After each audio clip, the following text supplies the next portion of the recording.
dans le prochain épisode de Un si grand soleil. Tandis que Thierry assure ses arrières, Lucille décide d'enquêter sur le collègue d'Hakim. En parallèle, Marilyn, touchée par l'histoire de Colette, convainc David de revenir sur sa déposition. Attention, les paragraphes qui suivent contiennent des spoilers sur l'épisode d'Un si grand soleil diffusé demain soir sur France 2. Si vous ne voulez rien savoir, ne lisez pas ce qui suit. Vendredi 20 août dans Un si grand soleil.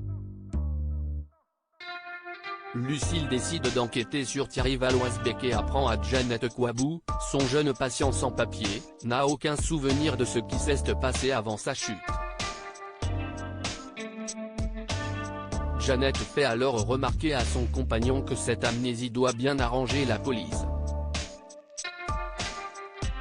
Elle est persuadée qu'Abou n'a aucun problème de mémoire et qu'il prétend seulement être amnésique parce qu'il a peur de dire à un flic qu'un autre flic lui a fait du mal. Le commissaire Becker n'apprécie pas tellement cette remarque et met fin à la discussion après avoir rappelé que c'est à l'IGPN de mener l'enquête, et à personne d'autre. Avant de partir travailler, Hakim s'excuse auprès de Lucille pour son comportement de la veille. Lucille ne lui en veut plus. Elle comprend que son petit ami n'ait pas envie de parler travail lorsqu'il rentre à la maison et propose même de ne plus évoquer le boulot de tout le week-end. Mais une fois Hakim parti, la jeune journaliste passe un appel afin d'obtenir des informations sur le brigadier Thierry Valois. À l'hôpital, Jeannette tente de convaincre Abou de parler. Elle ajoute qu'elle connaît un policier en qui il peut avoir toute confiance. Mais le jeune sans-papier continue de jurer qu'il ne se souvient de rien. Bien qu'il ait appris par la bouche de Yann qu'Abou ne se souvient visiblement de rien, Thierry se tourne vers un collègue, Patrick, qui fait partie d'un syndicat de police. Ce dernier le rassure et lui apporte son soutien. Selon lui, même si Abou se mettait à parler, son témoignage ne pèserait pas lourd. Thierry fait ensuite part de la bonne nouvelle à Hakim, même si l'IGPN leur cherche des poux, ils auront le soutien du syndicat et ne risquent rien.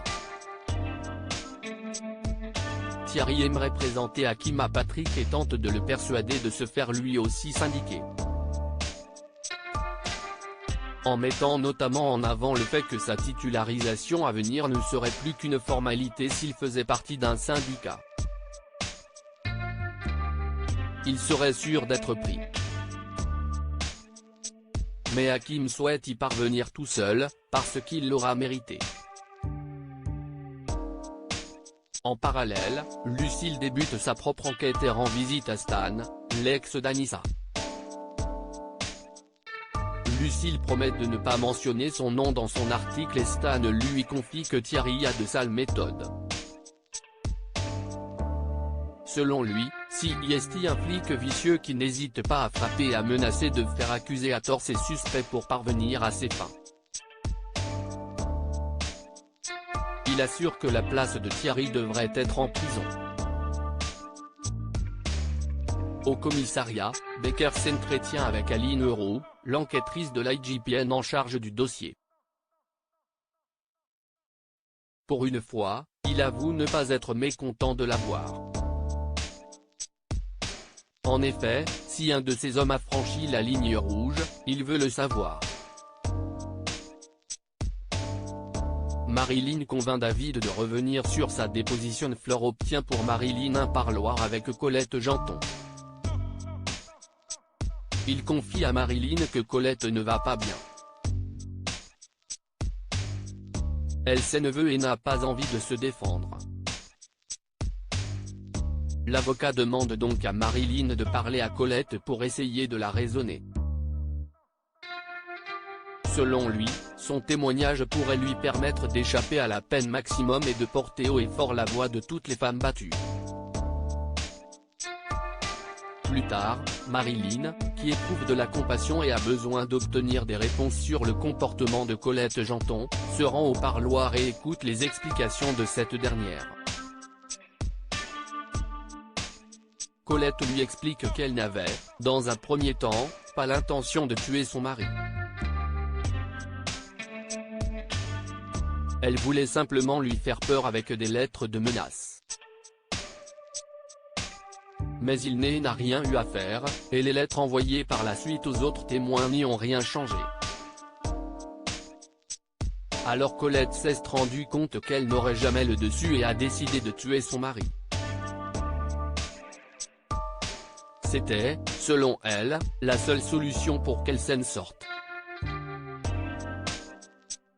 Lorsque Marilyn lui demande si elle comptait vraiment tuer David, l'infirmier qu'elle a failli écraser, Colette Janton assure qu'elle voulait simplement éloigner les soupçons.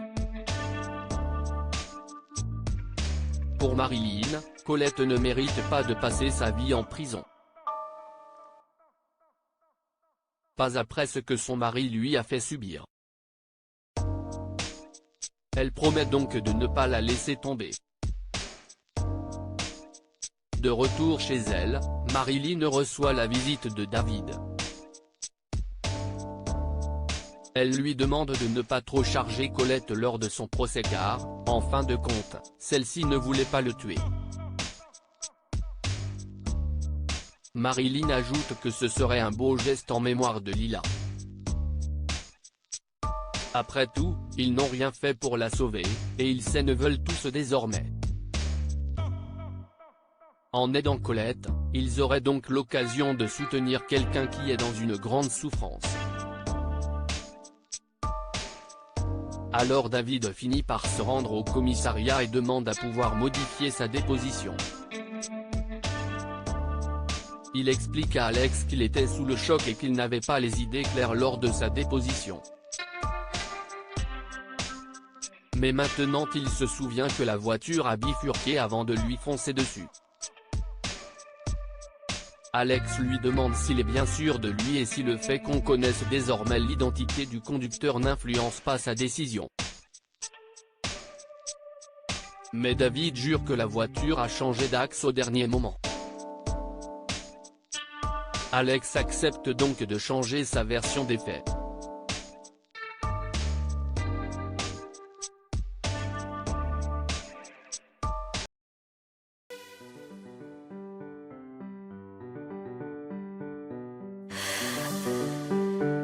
The man I love just had